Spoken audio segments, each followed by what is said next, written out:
Okay guys, good morning. So today, we're going to discuss the resultant of force system. So kahapon, na-discuss naman na natin yung iba pa yung module 1 which is the introduction hanggang axioms, na-discuss naman na natin siya. And then for today guys, ang target natin is to discuss the resultant of force systems. Diniscuss ko na kahapon yung two forces acting on the body or the particle. Pero pagka guys, tinatawag natin na force system, ito guys, yung object natin is nakaka-experience siya ng forces, ng two or more forces acting sa kanya. Meaning, hindi lang siya dalawa. Kung kahapon, kinukuha natin resultant and components nung dalawang forces na involved doon sa may ating system. Ngayon naman guys, two or more. Ibig sabihin, dalawa o higit pa. Okay? Pwedeng, pwedeng apat, ganun. O kaya, bigyan ko kayo ng 127 na force nga, ganun. Pero hindi naman siguro. Medyo mahirap na yun. So, for today, yun lang din naman ang aaral natin. Kumbaga, kukunin lang naman natin yung resultant nung force system. Ibig sabihin, marami na. Hindi lang siya dalawa. Okay? So, unahin natin guys. In force system, is any arrangement where two or more forces acts on a body or on a group related bodies. Meaning guys, yun nga, sabi ko nga sa inyo kanina, kailangan lang natin ng two or more forces dito para masabi natin na this is a force system.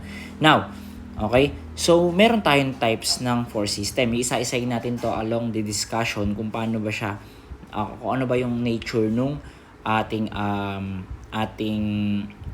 mga force system na yun. Depende kasi yun.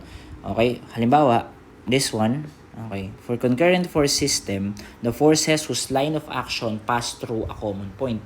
Meaning, yung mga forces natin, yung line of action ng forces, for example, zoom ko dito, yung line of action ng forces natin na yan, di ba yan yun, pagka in-extend mo? May principle of transmissibility, sabi nga, pwede mong i-extend yan, tama? Sabi daw, yung forces whose line of action passes through a common point, yun daw guys, yung tinatawag natin na concurrent force system. Ibig sabihin, yung line of action nila is nagmi-meet at a common point. O tawag doon ay concurrent force system. Next, punta tayo dito. For parallel force system naman, parallel force system, forces whose line of actions are parallel. Pagka sinabi guys parallel, yung angle between them or yung line between them is makaka-create ng perpendicular distance with one another. Lagi yan. Kailangan yan pareha silang diretso. Kumbaga iisa lang yung ano nila. Okay? Hindi lang din naman ganyan yan. Okay, for example, this one is along the y-axis, this is along the x-axis. Paano naman sir kapag for example, meron tayong dalawang line na ganyan. Okay? Still guys, pagpalagay natin na wait lang.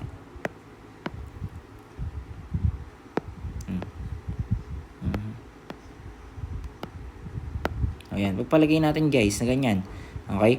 Ibig sabihin, yung forces na to, o yung force vector na yan, okay, is still parallel with one another. Kasi makaka-create ka dyan ng perpendicular distance with one another pa rin. So, regardless kung naka-incline sila, o kaya along the x or y axis sila, as long as the two forces is makaka-create ng perpendicular angle with one another, they are parallel. So, these are tinatawag na parallel force system. O, since tatlo nga yan, dapat tatlo yan. Okay, so, sige, hindi ko na siguro susulat, pero ayun. Okay? Now, for non-concurrent force system naman, ito yung bali-bali, ganun, balagbag. Okay? Forces whose line of actions are neither parallel nor intersect at a common point. Ibig sabihin, hindi daw ito, yung daw non-concurrent forces, hindi daw siya parallel. Ibig sabihin, hindi siya parallel. For example, ito, yung angle natin dito ay 45 degrees. Yung angle natin dito ay 30 degrees. So, technically guys, hindi parallel yan. Hindi kasi sila magkamukha ng angle, di ba? So, meaning, yung forces na yon is neither parallel, ibig sabihin, hindi siya parallel, nor intersect at a common point. Ano naman yan? Kung titingnan nyo mabuti, pag in-adjust natin to, kahit na hanggang saan dito yan, hindi yan magmi-meet at a common endpoint. Tama? Never yan magmi-meet. Kasi nga, magkaiba nga sila ng, okay, hindi sila mag-meet at a common endpoint, wala silang intersection. Okay? And then, ayun, yun lang naman guys yung pinagkaiba. Recall tayo, for concurrent, yung forces is nag-meet at a common endpoint. Yung line of action ng forces is nag-meet at a common endpoint. For parallel, yung forces natin is parallel with each other. By the word itself, parallel with each other, makaka-create dapat yan ng perpendicular angle with one another. And for non-concurrent force system naman, neither parallel or intersect at a common point. Ibig sabihin, hindi sila parallel. Hindi yan makaka-create ng 90-degree angle dyan. Hindi. Bakit? Kasi hindi sila magkamukha ng inclination. Okay? Magkakaintindihan ba? Okay. Magiging ano lang yan, parallel lang yan. For example, this is... wait lang.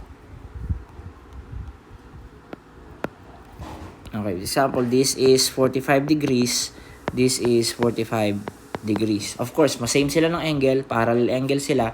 So, technically, parallel yung force system natin. In this case, hindi sila same ng inclination, kaya hindi sila parallel force system. So, yun lang naman, yung muna. And then, isa-isayin natin yan all throughout the discussion.